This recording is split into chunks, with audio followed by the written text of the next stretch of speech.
à tous, c'est Vanessa Montanari du blog de la recherche clinique pour Pharmaspécifique. Aujourd'hui, on va voir un nouveau cas. C'est un cas concernant les événements indésirables graves. Vous avez un événement indésirable grave qui arrive à 18 h un vendredi soir et le technicien d'études cliniques ne le déclare que le lundi. Qu'est-ce que vous devez vérifier? Tout d'abord, première chose que je tiens à vous dire, c'est qu'un événement indésirable grave doit être déclaré dans les 24 heures de la prise de connaissance de l'investigateur. Donc à partir du moment où un investigateur de l'étude a pris connaissance de cet événement indésirable grave, dans les 24 heures, cet événement indésirable grave doit être signalé, doit être déclaré au service de pharmacovigilance. La pharmacovigilance est un point très important en recherche clinique.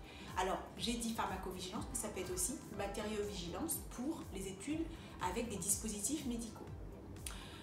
Donc, la pharmacovigilance ou la matériovigilance doivent être pris très au sérieux.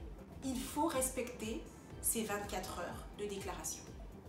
Vous devez vérifier quand est-ce que l'investigateur principal ou un co-investigateur a pris connaissance de cet événement indésirable grave.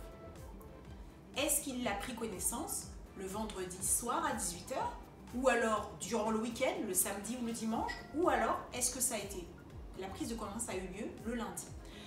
Donc c'est important parce qu'à partir du moment où il a pris connaissance, vous devez compter les 24 heures. Donc il arrive souvent que un des investigateurs de l'étude soit présent durant le week-end et qu'il se soit occupé du patient.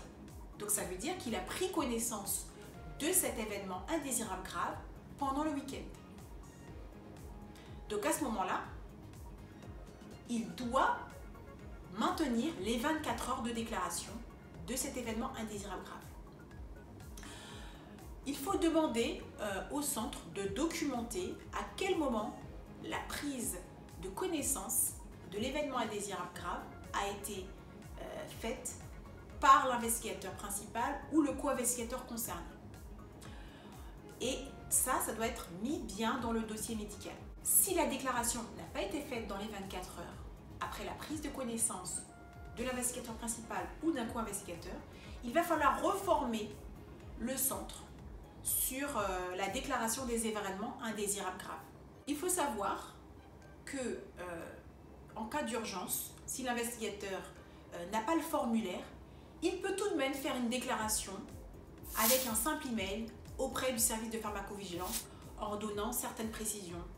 Les initiales du patient, si c'est accepté par l'étude, le numéro du patient, le pays, au moins une description du SAE et puis une gradation de ce SAE. Il doit donner certaines précisions sur ces SAE, notamment est-ce que ce SAE est lié ou non au produit à l'étude. Ça, c'est une information importante pour le service de vigilance. Vous devez documenter toute formation de l'investigateur dans le formulaire de formation que vous allez classer dans le classeur investigateur. Et puis, vous devez reporter les faits dans votre rapport de monitoring et dans votre lettre de suivi. Votre chef de projet doit être informé immédiatement de ce type de déviation qui est une déviation qui peut passer de mineur à majeur quand c'est quelque chose qui se reproduit. Voilà. J'espère que cette vidéo vous a également vous dire que Pharmaspécifique a créé un livre blanc pour vous expliquer comment mener vos études cliniques au succès. Ce guide est un guide d'une centaine de pages.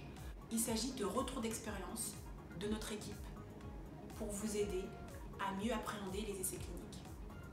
Vous pouvez télécharger ce guide en bas de la vidéo. Je vous propose de visiter le site du blog de la recherche clinique qui est ici et également le site de Pharmaspécifique que vous trouverez là. Donc le Pharmaspécifique est une CRO en recherche clinique. Vous pouvez découvrir sur notre site nos prestations de services. Je vous remercie à tous. À bientôt. Au revoir.